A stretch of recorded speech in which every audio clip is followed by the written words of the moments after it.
Welcome back to Gaming Top Down. Today we're going to be doing an unboxing of Arborea. This is the deluxe Kickstarter version of Arborea, which was designed by Danny Garcia. The artwork is by Nico Gendron and Javier Ink Golem, and it was published by Alley Cat Games. This is a pretty heavy game in their advanced line, so there's a lot going on, lots of pieces. The board is really big and colorful with this kind of forest fantastical artwork. So without any more talk, let's jump right into it.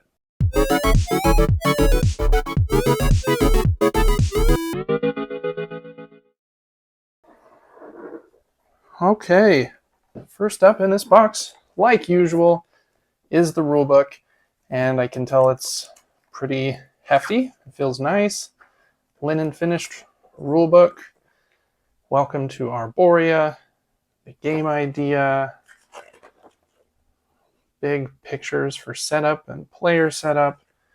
Really like the artwork in this game. I feel like it might be a little color overload, but at first blush at least, I do enjoy it. Yeah, lots of pictures. I don't know, haven't read the rulebook yet, so I don't know if it's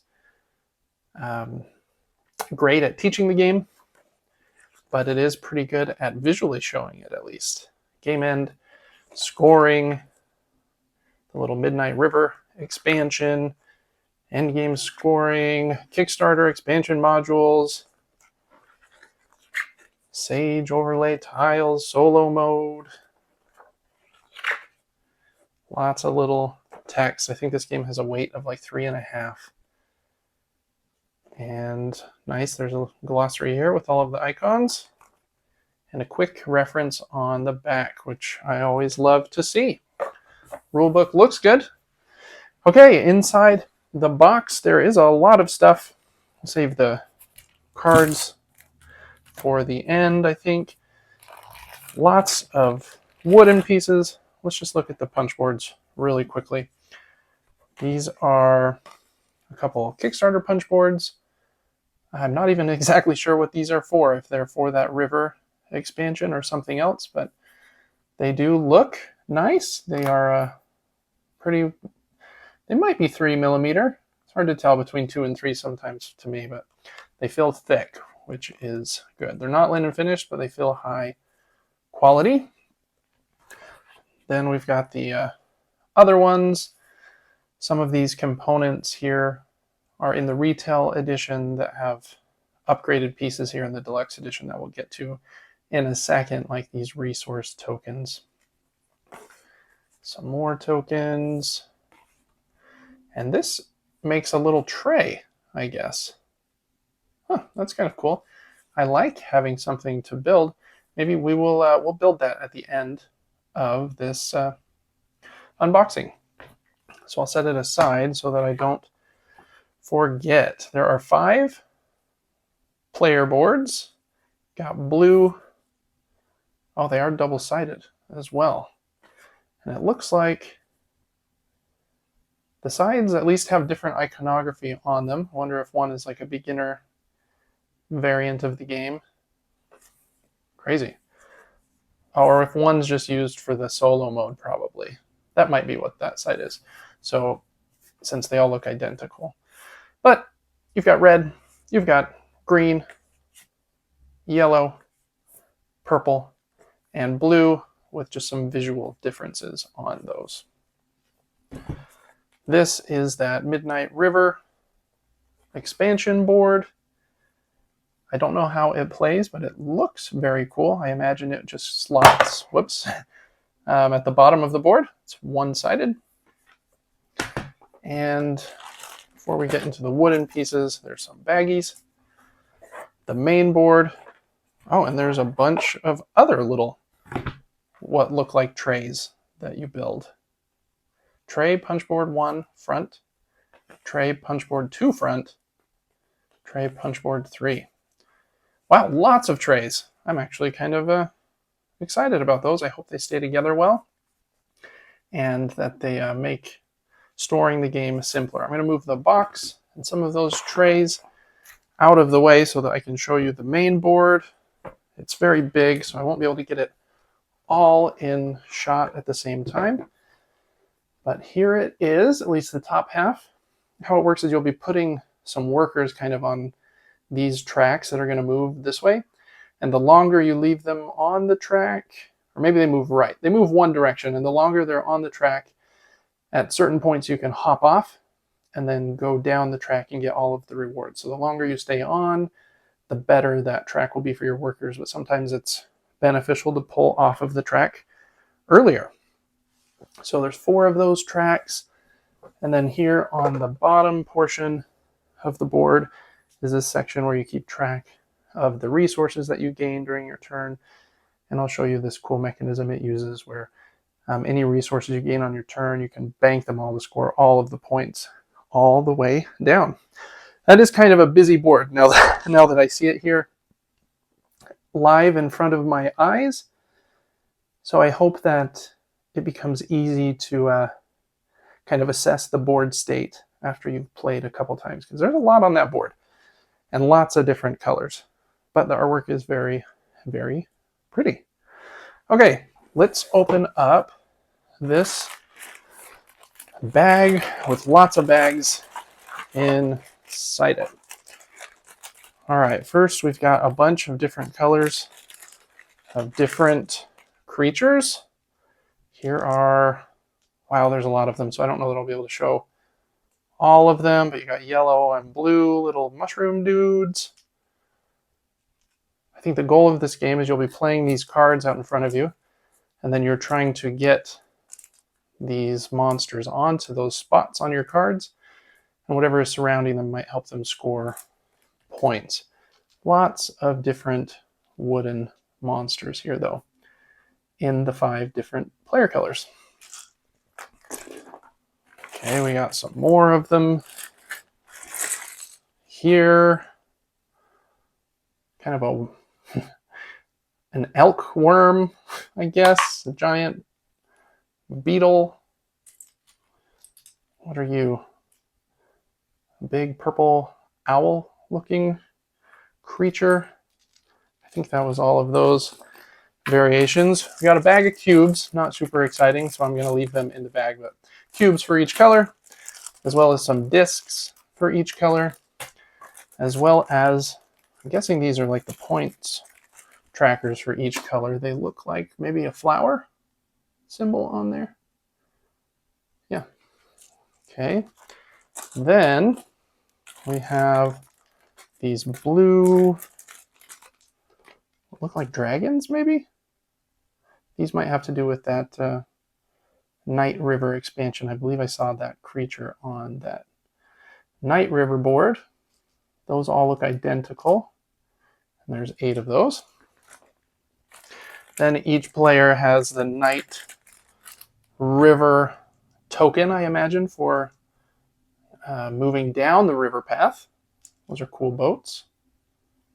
I like the screen printed wooden meeples. And I'm just making a big mess, a big pile of them over here for your benefit, so you're welcome. Here are some little small guys. He kind of looks like he'd be in a Studio Ghibli movie, or in Kenna Bridge of Spirits was a video game that had little kind of creatures like these in them. Some more small ones. Wow, there's a lot of wooden monsters. I don't know if monster is the right word. Creatures in this fantasy forest. I think these are just smaller versions of the bigger ones we saw a minute ago. And some more of those. Dang. Oh, these two are kind of stuck together. There we go. We saved them. Yeah. And some silica gel for good measure. Maybe these are the score track. Man, there's a lot of pieces, lots of tracks on this board. It might get a little messy in here. We'll see. 2 more bags here. This one, some other big creatures that look like foxes and frogs. It's kind of a fox-looking creature. Orange frogman. And a pink mushroom frog. I hope those came through on the camera. Okay. All right, and then I'll show you these. Like I said, these are the upgraded pieces to keep track of the different resources here that you've gained on your turn. And the cool thing about them is on your turn, when you get resources, you'll push this half of the piece up to keep track of how many you have. And then you can use them on your turn by pushing them back down, or at the end of your turn, if you haven't spent them, you can push the bottom up and you'll get all the blue points along the way until it sandwiches together. And then the next player that goes will start with 4. So you'll be helping them out, but getting a lot of points yourself, if I'm understanding that portion of the board correctly. Very cool system of tracking points. So all the resources are shared between the players, which is kind of unique and makes it have a little more player interaction, I think, than a lot of Euro games. Let's look at a few of these cards before we wind this down. Okay, lots of cards. And yeah, like I said, I think they just have different shapes and kind of similar to some other games where you're making a tableau of like cards like this. You have to overlap certain sections trying to get big groupings of the same land type next to each other so that when the creatures come over onto the intersections, they'll score all of the surrounding types, I believe, if they match. I'm guessing this is a player aid card and probably some solo cards here in pink at the end. There is the Kickstarter pack of cards. Let's see what it... Oh, I don't know if it is a Kickstarter pack of cards, but it's in a different envelope. Wild Rapids, Waterworld, Flooded River. Interesting. So these are some... Yeah, they do have a Kickstarter icon on them. So they must have to do with that Kickstarter mini expansion. And then these cards that have the expansion symbol on the bottom left, that lets you do different things on the river, I imagine. And it looks like there's 2 of them in each of the 5 player colors. So, oh, and they on the back are the same as those. So interesting. Maybe this just determines what resources you start with or something. Anyways, that is all of those cards. Let me check this rule book really quick and see if it shows how to build one of these trays. But I think they are actually color-coded, so we should be able to do this without too much problem, I think. We're just going to pop this one out. Blue. Ugh. And dark green. And light green. Toss that aside. Now for the hard part, we got to pop out all the little ones. And it looks like maybe these boxes are just for storing the different meeple shapes that we just looked at, which would be kind of nice because there are a lot of those to keep track of. All right, a few more of these.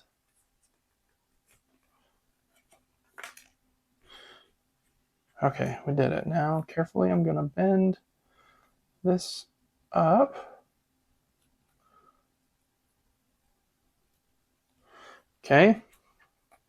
And then, I feel like it should have 4, but it only has 3. Okay, well, I thought I'd be able to figure this out, and maybe I won't. Tray punch board 1 or 4, 3. Okay, well, I'm not exactly sure, but we're just gonna put it in there with just 1 for now, and I will find the other middle piece.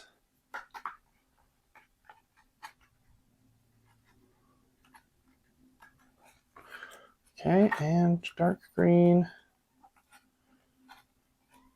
And this, there were only 3 of those on this punch board. So There must be one more on a different punch board, but they make a little tray, and you can see a little character there that should go in those slots. Those are kind of cool. Well, that's going to do it for this unboxing of Arborea. Have you played this game before? Make sure to let me know in the comments.